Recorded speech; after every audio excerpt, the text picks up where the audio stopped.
Welcome to guidance English spoken YouTube channel. मैं रमाकांत उपाध्याय आप लोगों के लिए प्रेजेंट कॉन्टिन्यूअस टेंस के प्रैक्टिस वीडियो लेक्चर को लेकर आया हूं। गाइस, आज मैं आपको इस एक वीडियो लेक्चर में प्रेजेंट कॉन्टिन्यूअस टेंस की पूरी प्रैक्टिस कराने वाला हूं। आप लोगों ने पहले मेरे present continuous tense part 1, part 2 and part 3 video lecture देखे हैं, जिसमें मैंने आपको वहां पर अफर्मेटिव से लेकर तो QW नेगेटिव इंट्रोगेटिव कैटेगरी तक के फॉर्मूलास काफी डिटेल में बताए, काफी डिटेल के साथ एक एक सेंटेंस को अंडरलाइन करके आपको प्रैक्टिस करना सिखाया।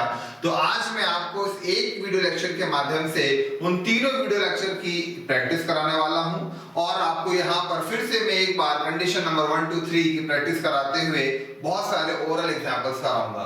तो चलिए गाइस, आज के हमारे इस वीडियो लेक्चर को हम स्टार्ट करते हैं, जिसका टाइटल मैंने आज आपको यहाँ पे दिया है practice of present continuous tense. ठीक है, तो गाइस जैसे कि हम जानते हैं कि क्या होता है प्रेजेंट कॉन्टिन्यूअस टेंस, तो यदि हम इसके इंट्रो की बात करें तो इसका इंट्रो कुछ इस प्रकार से बनेगा।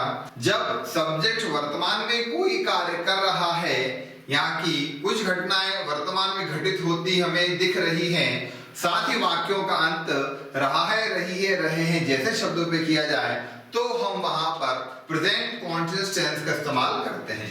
Got it? क्या कहा गया? यदि सब्जेक्ट वर्तमान में कोई कार्य कर रहा है, कुछ घटनाएं हो रही हैं, कुछ एक्टिविटी हमारे सामने घटित होती दिख रही हैं, साथ ही साथ वाक्यों का अंत रहा है, रही है, रहे जैसे शब्दों पर किया जा रहा है, तो वहां पर प्रेजेंट कॉन्टिन्यूअस टेंस का इस्तेमाल करते हैं, जो कि एक जनरल इंट्रोडक्शन है। मैंने आपको यहाँ पर प्रेजेंट कॉन्टिन्यूअस टेंस को, या मैं ये कहूं कि किसी भी कॉन्टिन्यूअस टेंस को बहुत ज्यादा अच्छे से समझने के लिए मैंने एडवांस में आपको condition number 1, condition number 2 and condition number 3 पढ़ाया है, जिसका भी मैं यहाँ पे आपको छोटा सा रिकैप कराऊंगा और बताऊंगा कि क्या होती है condition number 1 2 3। Again I am saying for those guys who didn't watch these video, मैं उन लोगों के लिए फिर से बात बोलना चाहता हूं जिन लोगों ने वीडियोस नहीं देखे हैं। गाइस, यदि आप कॉन्टिन्यूअस टेंस को, चाहे वो प्रेजेंट हो, चाहे वो पास्ट हो, चाहे वो फ्यूचर हो, किसी भी कॉन्टिन्यूअस टेंस को आप यदि बेहतर तरीके से समझना चाहते हैं, तो आप मेरे condition number 1, condition number 2 and condition number 3 video lecture जरूर देखें, क्योंकि इन 3 वीडियो लेक्चर के माध्यम से मैंने आपको वहां पर कुछ ऐसी इंफॉर्मेशन दी है जो कि आपके कॉन्टिन्यूअस टेंस को समझने और पढ़ने का एक नया नजरिया प्रदान करता है। क्योंकि मैंने आपको वहां पर इन तीनों कंडीशंस के द्वारा कुछ ऐसी चीजें डिस्क्राइब कराई थी जो कि बहुत डिटेल में थी। तो गाइस, इसको लेकर भी मेरे एक एक टॉपिक के ऊपर पर्टिकुलर वीडियो लेक्चर्स हैं, इन सभी का लिंक मैंने आपको डिस्क्रिप्शन बॉक्स में दे रखा है, जहां जाकर आप इन सभी वीडियोस को देख सकते हैं। तो गाइस, ये याद रखें कि किसी भी कॉन्टिन्यूअस टेंस को आप समझें, इस्तेमाल करना चाहें, उसके पहले आप कंडीशन नंबर 1 2 एंड 3 को जरूर देखें। तो गाइस, मैंने आपको इसका इंट्रो बताया, वर्तमान में घटित हो रही घटना जिनका अंत रहा है, रही है, रहे जैसे शब्दों पे किया जाए, तो वो आपका कॉन्टिन्यूअस टेंस होता है। It's okay. लेकिन मैं आपको कंडीशन नंबर 1 2 3 बताऊं तो जरा सा मैं आपको एक रिवाइज करा दूं। कंडीशन नंबर 1 यानी वे घटनाएं, वे बातें जो भविष्य में घट रही हैं, उन्हें हम कॉन्टिन्यूअस टेंस में बताते हैं। यानी कि जो घटनाएं भविष्य में घटेंगी, जिनका रिलेशन फ्यूचर से है, उनको भी हमने प्रेजेंट कॉन्टिन्यूअस टेंस में बनाया था। ये मैंने आपको वहां पर कंडीशन नंबर 1 में पढ़ाया था। कंडीशन नंबर 2 में क्या कहा था? कंडीशन नंबर 2 में मैंने आपको बताया था कि कुछ वाक्य ऐसे होते हैं जिनका एंड ऑफ द सेंटेंस रहा है, रही है, रहे जैसे शब्दों पर नहीं होता है, इसके बावजूद भी हम उन वाक्यों को कॉन्टिन्यूअस में बनाते हैं। ठीक है, वहां पे मैंने आपको 3 वर्ब्स बताई थी। और कंडीशन नंबर 3 में तो मैंने आपको बहुत ही एक ऑसम आइडेंटिटी बताई थी कि कुछ वाक्य ऐसे होते हैं जिनका एंड रहा है, रही है, रहे जो शब्दों पर होता है, इसके बावजूद भी हम उनको कॉन्टिन्यूअस टेंस में कन्वर्ट नहीं करते हैं। तो गाइस, ये है हमारे कॉन्टिन्यूअस टेंस को बेहतर से समझने के लिए condition number 1, condition number 2 and condition number 3। तो इसलिए आपसे कहा जा रहा है कि आप इस वीडियो लेक्चर को या किसी भी कॉन्टिन्यूअस टेंस के वीडियो लेक्चर्स को यदि बेहतर तरीके से समझना चाहते हैं, तो आप कंडीशन नंबर 1 2 3 को जरूर देखें। तो गाइस, क्या क्या हो गया? यहाँ पे भी हमने हमारा इंट्रो देखा, वाक्यों का अंत रहा, रही, रहे पे, ये बहुत जनरल था। लेकिन जब हम बात कर देते हैं कंडीशन नंबर 1 2 3 की, तो हमारा इंट्रो काफी ब्रॉड हो जाता है। यानी कि फ्यूचर वाला हिस्सा भी इसमें आ रहा है, वे सेंटेंस भी आ रहे हैं जिनका अंत रहा है, रही है, रहे जैसे शब्दों पर नहीं हो रहा है, और कुछ सेंटेंस ऐसे जिनका एंड रहा है, रही है, रहे जो शब्दों पर हो रहा है, इसके बावजूद भी वो कॉन्टिन्यूअस नहीं है। तो कुल मिला के आपके प्रेजेंट कॉन्टिन्यूअस टेंस का जो रियल इंट्रोडक्शन होना चाहिए वो कुछ इस प्रकार से होना चाहिए कि वर्तमान में घटित हो रही घटनाएं जिनका अंत रहा है, रही है, रहे जो शब्दों पर किया जाए तो वो प्रेजेंट कॉन्टिन्यूअस टेंस में आएंगी। ठीक है, इसी में एक चीज और, भविष्य में घटित होने वाली घटनाएं भी प्रेजेंट कॉन्टिन्यूअस टेंस में आएंगी। ठीक है, कुछ वाक्य जिनका अंत रहा है, रही है, रहे जो शब्दों पर नहीं होगा वो भी कॉन्टिन्यूअस टेंस में आएंगी, और कुछ वाक्य जिनका अंत रहा है, रही है शब्दों पर होता है, इसके बावजूद भी हम उन्हें कॉन्टिन्यूअस में नहीं बनाएंगे, हम उन्हें सिंपल में कन्वर्ट करेंगे, ये भी कॉन्टिन्यूअस टेंस का ही हिस्सा होता है। तो देखिए हमने केवल मात्र यहाँ पर कंडीशन नंबर 1, 2, 3 को ऐड करा और उनको ऐड करते ही हमारा कॉन्टिन्यूअस टेंस का इंट्रो काफी ब्रॉड हो गया। तो गाइस ये रहा आपका इंट्रो और कंडीशन नंबर 1, 2, 3 जिसको मैंने आपके इंट्रोडक्शन के साथ ही आपको यहाँ पे पढ़ाया। तो गाइस अब मैं आपको यहाँ पर प्रेजेंट कॉन्टिन्यूअस टेंस के फॉर्मूलास बतलाने वाला हूँ जिसे आप जानते हैं। यदि आप कंपैरिजन करेंगे मेरे आज के इस वीडियो लेक्चर के फॉर्मूलास को प्रीवियस के वीडियो लेक्चर के फॉर्मूलास से, तो आप बोलेंगे कि यहाँ पे सर आपने शॉर्ट फॉर्मूला से मतलब पढ़ाया, शॉर्ट फॉर्मूलास आपने यहाँ पे बताया। तो guys it's right that reason is that कि हमको डिटेल वाले फॉर्मूलास प्रैक्टिस वीडियो लेक्चर्स में नहीं पढ़ने पड़ते हैं, क्योंकि यहाँ पे मुझे आपको प्रैक्टिस कराना है तो आपको यहाँ पे शॉर्ट फॉर्मूला से हम प्रैक्टिस करा सकते हैं। लेकिन जब हम बात करते हैं आपको डिटेल में पढ़ाने की, तो डिटेल वाले फॉर्मूला आपको पार्ट 1, पार्ट 2, पार्ट 3 के माध्यम से पढ़ाए जाते हैं जो कि बहुत ज्यादा सही होते हैं। वो वहां पे प्रैक्टिस के लिए, बिगिनर्स के लिए, लर्नर्स के लिए, एडवांस में पढ़ रहे बच्चियों के लिए, जिनको बहुत ज्यादा डेप्थ में पढ़ना, उन बच्चों के लिए काफी कामयाब रहते हैं। तो वहां पे आपको पढ़ाया जाता है। लेकिन जब मैं यहाँ पे बात करूंगा आपकी प्रेजेंट कॉन्टिन्यूअस टेंस के एज ए फॉर्मूला की, तो यहाँ पे मैं आपको शॉर्ट फॉर्मूला से लेके चलूंगा। रीजन क्योंकि हमें यहाँ पे जस्ट प्रैक्टिस करना है। तो आपको डिटेल में जाना है तो आप यहाँ पर प्रेजेंट कॉन्टिन्यूअस टेंस के पार्ट 1, 2 और 3 वीडियो लेक्चर्स को देखें, जहाँ पे मैंने एक ही वीडियो लेक्चर में दो कैटेगरीज ली हैं और उनको बहुत ज्यादा डिटेल के साथ आपको पढ़ाया था। लेकिन आज का जैसे मैंने आपको बताया कि हमारा प्रैक्टिस वीडियो लेक्चर है, तो मैं आपको यहाँ पर शॉर्ट फॉर्मूलास के माध्यम से पढ़ाऊंगा और आपको समझाऊंगा। तो आपका इंट्रोडक्शन कंप्लीट हो चुका है। कंडीशन नंबर 1, 2, 3 को भी मैंने इसमें जोड़ दिया है। अब हम बात करेंगे यहाँ पर प्रेजेंट कॉन्टिन्यूअस टेंस में इस्तेमाल होने वाले फॉर्मूलास की। तो यहाँ पर हमारे जो शॉर्ट फॉर्मूलास हैं उनका डिटेल आप जानते हैं कि जब हम बात करते हैं subject plus is am are की, तो यहाँ पर सब्जेक्ट जो आई होता है उसमें आपका एम हेल्पिंग वर्ब लगता है। ठीक है, we you they plural noun जो सीरीज होती है, जो प्लूरल की सीरीज होती है, इसमें आपका आर हेल्पिंग वर्ब लगता है, और आपका ही शी इट जो सिंगुलर नाउन होते हैं इसमें आपका इज हेल्पिंग वर्ब का इस्तेमाल होता है। यानी कि यदि मैं यहाँ पे शॉर्ट में भी सब्जेक्ट का इस्तेमाल करूं तो आपको समझना है कि सब्जेक्ट में सारे सब्जेक्ट्स आएंगे जिनके साथ अलग अलग तरीके का हेल्पिंग वर्ब इस्तेमाल होगा, जैसा कि मैंने आपको यहाँ पर बताया है। तो गाइस चलिए स्टार्ट करते हैं। क्या प्रैक्टिस होती है हमारे प्रेजेंट कॉन्टिन्यूअस टेंस की और क्या इसके फॉर्मूलास बनते हैं। तो गाइस अफर्मेटिव फॉर्मूला जो बनता है आपका प्रेजेंट कॉन्टिन्यूअस टेंस में वो कुछ इस प्रकार से बनेगा।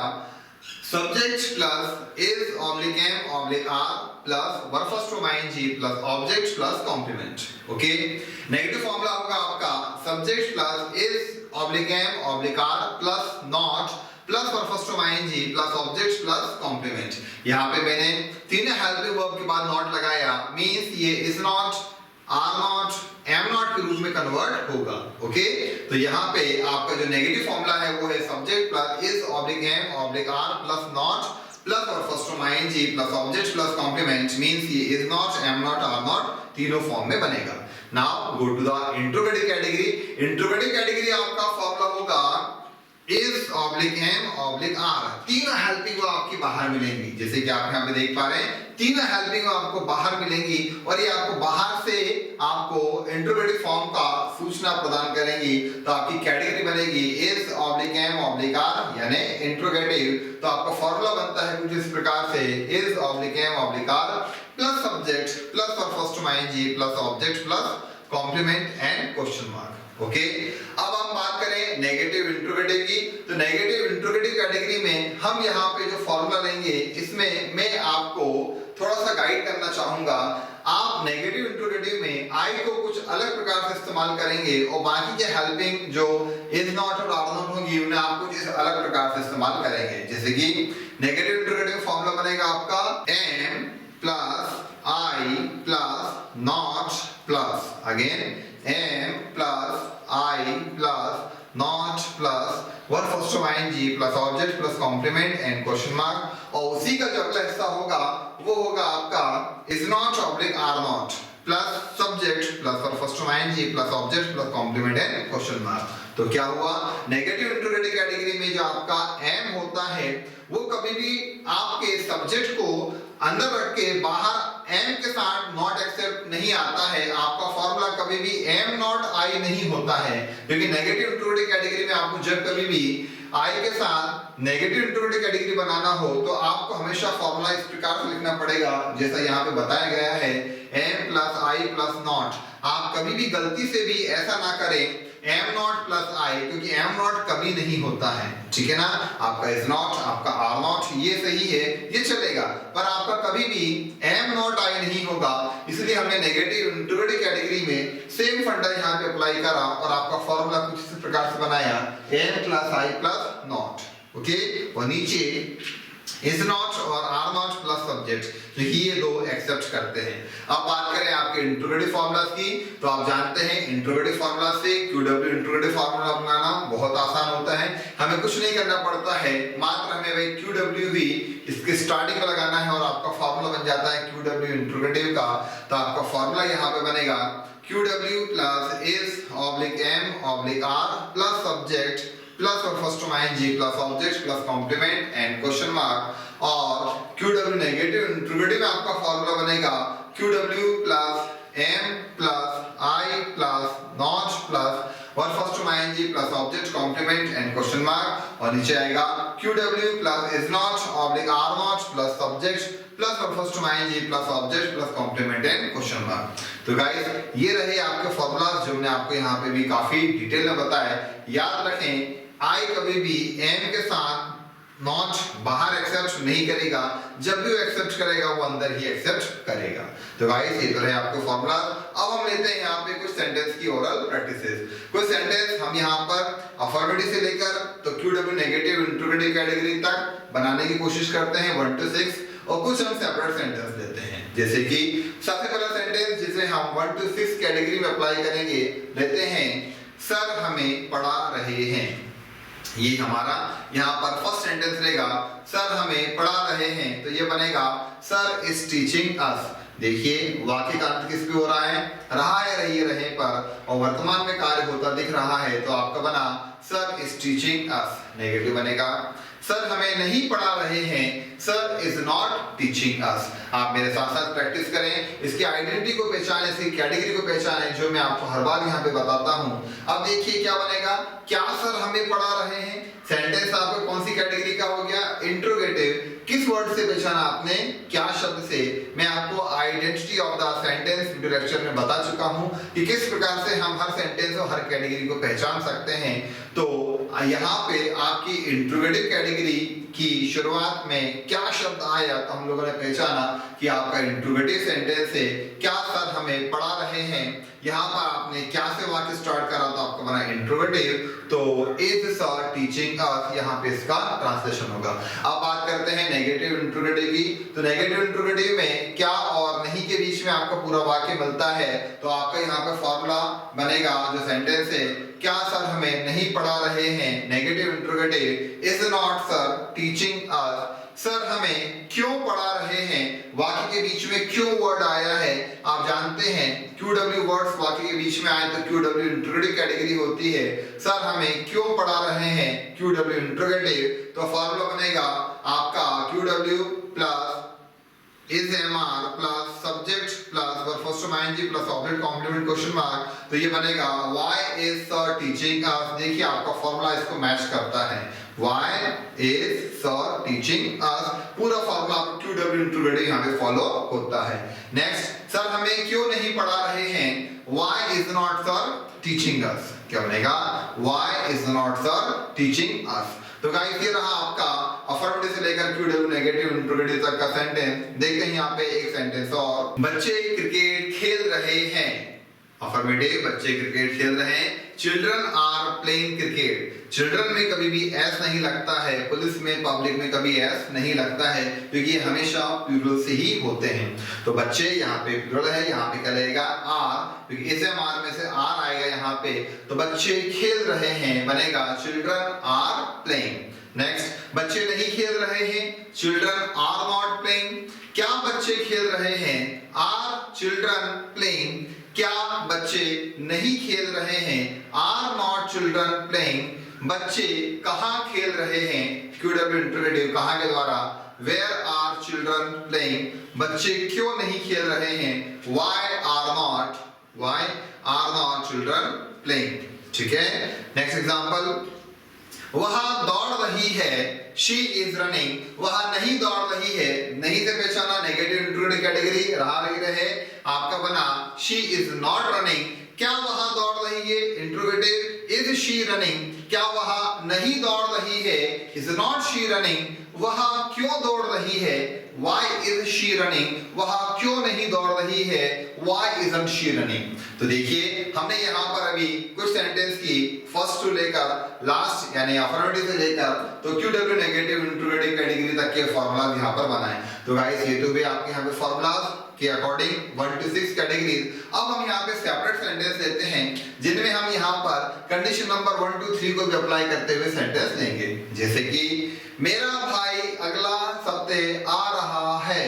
ठीक है ना, फ्यूचर का सेंस है, कंडीशन नंबर 1 का, लेकिन उससे बनेगा my brother is coming next week.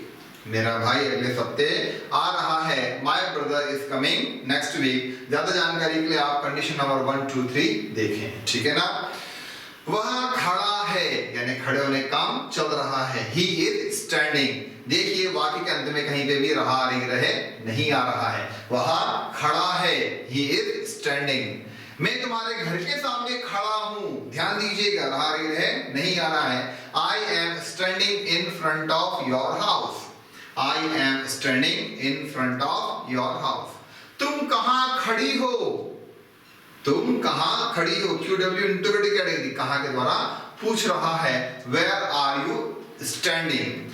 तुम कहां बैठी हो या आप कहां पर बैठे हैं, यानी बैठने का रेगुलर चल रहा है, where are you sitting. Where are you sitting.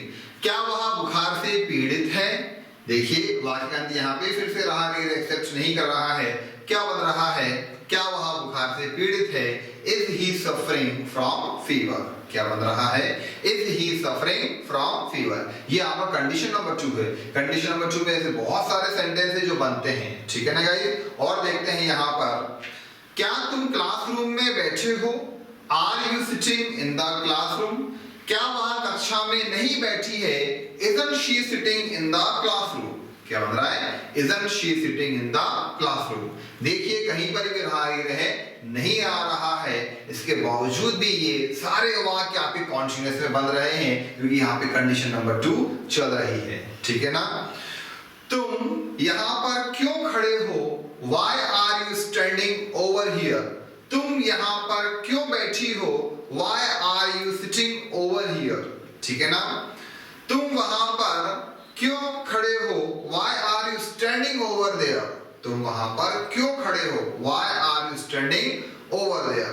ठीक है गाइस, तो ये है आपका कंडीशन नंबर 2। अब देखते हैं कुछ कंडीशन नंबर 3 के भी और एग्जांपल्स। जैसे कि वह मुझ पर शक कर रही है। इसका प्रेजेंट कॉन्टिन्यूअस टेंस में अनुवाद तो नहीं होगा, लेकिन मैंने आपको वहां पे बताया था कि 25 वर्ब्स ऐसी होती हैं जिनमें आप कभी भी आईएनजी का इस्तेमाल नहीं कर सकते हैं, क्योंकि ये वो 25 वर्ब्स होती हैं जो कि हमेशा मन से ही प्रारंभ होती हैं, मन से ही अंत होती हैं, जिनमें आप वाक्यों का अंत हिंदी में तो रहा है, रही है, रहे शब्दों पर देख सकते हैं, लेकिन आप कभी भी इनमें आईएनजी का इस्तेमाल नहीं कर सकते हैं। तो फिर क्या करने का बताया था मैंने आपको कंडीशन नंबर 3 के वीडियो लेक्चर में, कि आप इनको इसकी कैटेगरी और इसके टेंस के अकॉर्डिंग सिंपल में बनाएं। ठीक है ना, मैंने क्या कहा था, इसकी कैटेगरी और टेंस के अकॉर्डिंग इसको आप सिंपल में बनाएं।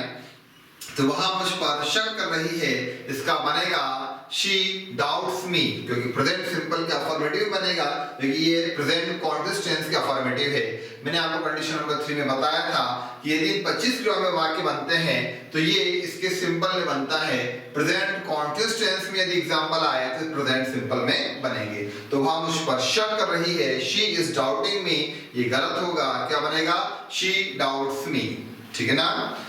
क्या तुम समझ रहे हो? आर यू अंडरस्टैंडिंग, गलत होगा, क्या होगा? डू यू अंडरस्टैंड, क्या बनेगा? Do you understand. Okay guys, क्या तुम सहमत हो रहे हो? आर यू एग्रीइंग, गलत होगा, डू यू एग्री। या मैं ये कहूं, क्या तुम मुझसे सहमत हो रहे हो? Are you agreeing with me, ये रॉन्ग आंसर होगा, क्या होगा? Do you agree with me. तुम मुझ पर भरोसा क्यों कर रही हो, ये कॉन्टिन्यूअस में नहीं बनेगा, ये सिंपल बनेगा। Why do you trust me, इसका सेंस कॉन्टिन्यूअस में ही रहेगा लेकिन ट्रांसलेशन सिंपल के हिसाब से होगा। तो देखिए मैंने आपको अभी यहाँ प्रैक्टिस में कंडीशन नंबर 1 2 3 की भी प्रैक्टिस कराई है। अब हम यहाँ पे कुछ सेंटेंस और ले रहे हैं जिनसे आपको कॉन्टिन्यूअस टेंस को समझने में काफी मदद मिलेगी। जैसे कि तुम यहाँ काम क्यों कर रहे हो? Why are you doing this work? QW interrogative category क्यों के द्वारा तुम यहाँ काम क्यों कर रहे हो?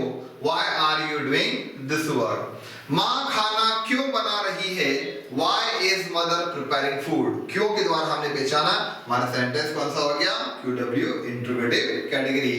क्यों बना रही है? Why is mother preparing food? क्या तुम कल भोपाल जा रहे हो? कंडीशन नंबर 1 का एक सेंटेंस याद रखिएगा। क्या तुम कल भोपाल जा रहे हो? वाक्य तो रहा ही रहे पर आ रहा है interrogative category. Are you going to Bhopal tomorrow? Are you going to Bhopal tomorrow? क्या वहां एक पत्र लिख रही है? कॉन्टिन्यूअस रहा ही रहे, क्या से शुरू? Interrogative. Is she writing a letter? वे क्यों पढ़ रहे हैं? Why are they studying? वे क्यों झगड़ रहे हैं? झगड़ना क्वारल होता है, लड़ना फाइट होता है। तो वे क्यों झगड़ रहे हैं? क्यों QW इंट्रोगेटिव कैटेगरी रहा नहीं रहे, प्रेजेंट कॉन्टिन्यूअस टेंस बनेगा। Why are they quarreling? Quarrel अपने आप में वर्ब होता है, झगड़ना ED ING एक्सेप्ट करता है। Why are they quarreling? तुम यहाँ काम क्यों नहीं कर रहे हो? Why are not you doing this work? क्यों नहीं के द्वारा कैटेगरी बनी हमारी यहाँ पर QW negative interrogative category. Why are not you doing this work?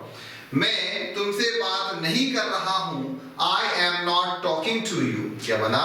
I am not talking to you negative category. मैं मेरा काम कर रहा हूँ। I am doing my work। क्या बन रहा है? I am doing my work। Sir हमें पढ़ा रहे हैं। Sir is teaching us. पिताजी हमें डांट रहे हैं। अफर्मेटिव कैटेगरी, डांटना होता है स्कोल्ड। फादर इज स्कोल्डिंग अस। क्या बन रहा है? फादर इज स्कोल्डिंग अस। तो देखिए गाइस, हमने यहाँ पर प्रेजेंट कॉन्टिन्यूअस टेंस के इंट्रो को देखा, कंडीशन नंबर 1 2 3 को भी देखा, इसके फॉर्मूलास को समझते हुए बहुत सारे हमने यहाँ पे ओरल प्रैक्टिसेस करे। आई होप सो आज आपको कॉन्टिन्यूअस टेंस पूरा समझ में आया होगा क्योंकि आप अब तक कंडीशन नंबर 1 2 3 और कंडीशन नंबर 1 2 3 के साथ प्रेजेंट कॉन्टिन्यूअस टेंस के पार्ट 1 2 3 वीडियो लेक्चर देख चुके हैं और ये वीडियो लेक्चर भी आपको उस सभी सब्जेक्ट्स को, सभी चीजों को समझाने में काफी हेल्पफुल है। तो आई होप सो आपको कॉन्टिन्यूअस टेंस में, प्रेजेंट कॉन्टिन्यूअस टेंस में कभी कहीं कोई दिक्कत नहीं आएगी। तो गाइस इसी प्रकार से आप प्रैक्टिस करते रहें और समझें कितनी आसानी से हम सब चीजों को ट्रांसलेट कर सकते हैं। तो guys thank you for watching, keep on practising.